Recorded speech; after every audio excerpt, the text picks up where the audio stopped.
معلوم یہ ہوا کہ مومن ہونا آسان ہے، متقی ہونا مشکل ہے۔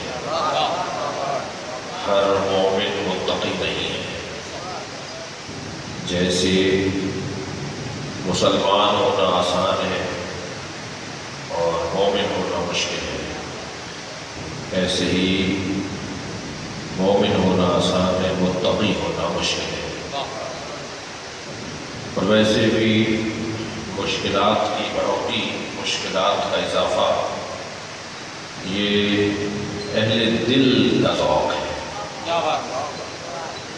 جو اہل دل ہوتے ہیں مشکلات میں بڑھاوے کو پسند کرتے ہیں۔ کچھ لوگ ہوتے ہیں جو پریشانیوں سے بھاگتے ہیں، کچھ وہ لوگ ہیں جن سے پریشانیاں بھاگتی ہیں، کچھ لوگ ہیں جنہیں موت ڈھونڈتی ہے، کچھ ہیں جو موت کو ڈھونڈتے ہیں۔ یہ یقیناً برابر نہیں ہے۔ کچھ لوگوں کو کاندھوں پر اٹھا کے قبرستان پہنچایا جاتا ہے، کچھ اپنے پیروں سے چل کے قبرستان جاتے ہیں۔ ایک صلوات پڑھیں نبی کی ذات پر۔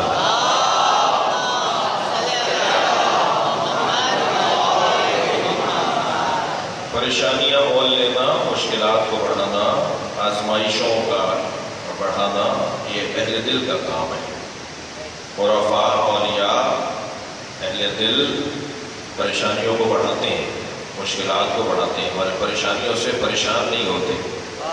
وہ تو شکر ادا کرتے ہیں کہ ہمیں اس قابل جاننا ہے کہ ہم سے یہ آزمائش کی جا رہی ہے۔ بہت سارے لوگ قول کہتے ہیں وہ کوئی اور وادی کے لوگ ہیں، وہ کسی اور کھڑے سے پانی پینے والے لوگ ہیں۔ جو اہل بیت سے وابستہ لوگ ہیں نا، ان کی زندگی کچھ اور ہے۔ کیا لا الہ الا اللہ کی پریشانیاں کم تھیں جو محمد الرسول اللہ بھی بول دیا؟ اور کیا محمد الرسول اللہ کی پریشانیاں کم تھیں جو علی ولی اللہ بھی بول دیا؟ یہ تو مسلسل اضافہ ہے نا، پریشانیوں میں، آزمائشوں میں اضافہ ہے۔ اور آزمائشوں میں اضافے سے انسان دو طرح کے ہیں، ایک کوئی جو پریشانیوں سے بھاگتے ہیں، ایک وہ جو آزمائشوں کو ڈھونڈتے ہیں۔ تو اب یہ مسلسل آزمائش میں اضافہ ہے۔ یا ایھا الذین آمنوا، اے صاحبان ایمان، اتقوا اللہ، تقوی پروردگار پر قدم آگے آؤ، جہاں کھڑے ہو وہیں، کل جہاں تھے آج بھی وہیں رہو۔ یہ کیا کارنامہ ہے؟ کارنامہ تو یہ ہے کہ آج کا دن ہمارے کل سے بہتر ہو، ہم مسلسل ایک مرحلہ آگے جاتے رہیں۔ حضرت آیت اللہ بہجت سے کسی نے پوچھا کہ نصاب عرفان کیا ہے اور عرفان کا نصاب کیا ہے، کیسے عرفاء عارف بنتے ہیں، کیا کریں کہ ہم آبادی عرفان میں قدم رکھیں؟ فرمانے لگے کہ معرفت میں جہاں کھڑے ہو اس سے ایک قدم آگے آ جاؤ، وادی عرفان میں قدم رکھو اور آگے آ جاؤ، مسلسل تمہاری یہ وادی وسیع ہوتی چلی جائے گی۔ تو کام بڑھانا، اپنا مسائل اپنے بڑھانا، فرار کرنے والا کبھی بھی اہل بیت سے وابستہ نہیں ہو سکتا، میدان میں ڈٹنے والا، جمنے والا۔ ارشاد ہو رہا ہے، اے صاحبان ایمان، اتقوا اللہ، تقوی پروردگار اختیار کرو۔ میں نے ایک جملہ کہا کہ مومن ہونا مشکل ہے، مومن ہونا مشکل ہے۔ المومن کجبل راسخ، مومن جمے ہوئے، گڑے ہوئے پہاڑ کی طرح ہوتا ہے، مومن سوکھے پتوں کی طرح نہیں ہوتا۔ ہوا کا شوق آیا کہ وہاں جا پڑے، وہاں سے ہوا نے رخ بدلا تو یہاں پڑے۔ روزانہ در بدلنے والے، گھر بدلنے والے، روزانہ نظریہ بدلنے والے، روزانہ عقیدہ بدلنے والے مومن نہیں ہوتے۔ سلوات پڑھیں گے محمد وآلہ۔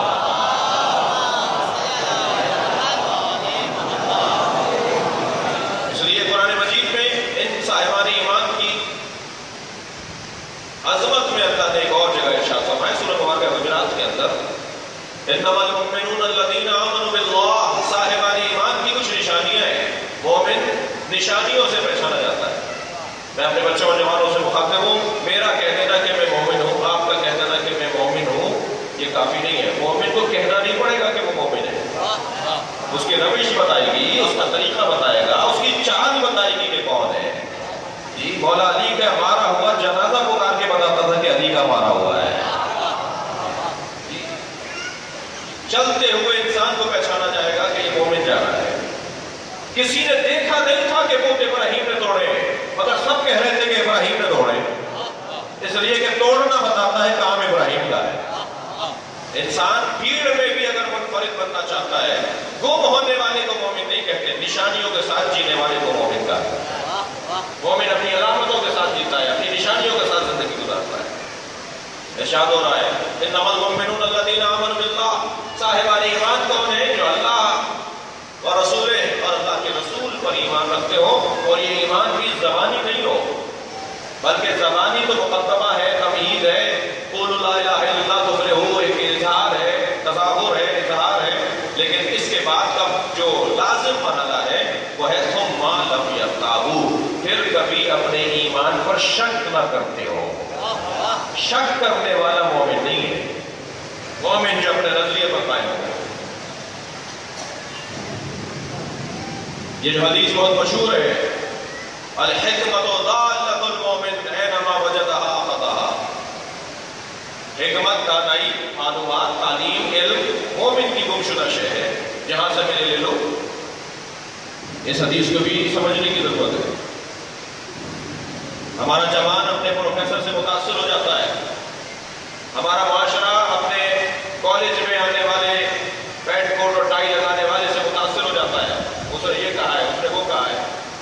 ایک صاحب مجھے کہنے لگے کہ میں ایک عرصے سے، اب وہ ماحول ہر ایک کا مختلف ہے، آپ اس وادی کے نہیں ہیں، کہنا جی میں تو خاندانی طور پہ، لیکن سجدہ کے بارے میں ہمارے پروفیسر نے مجھے شک میں ڈال دیا۔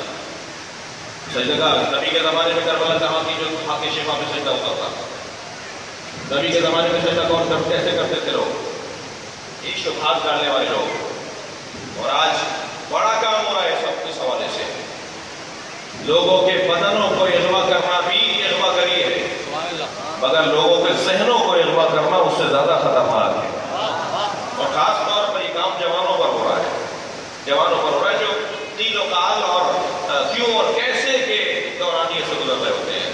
مسلسل یہ جو 14-15 سال کی عمر کا دورانیہ ہوتا ہے، جوان کے ذہن میں ایک یلغار، ایک طوفان ہوتا ہے سوالوں کا، کیوں کیسے کیوں کیسے کیوں کیسے۔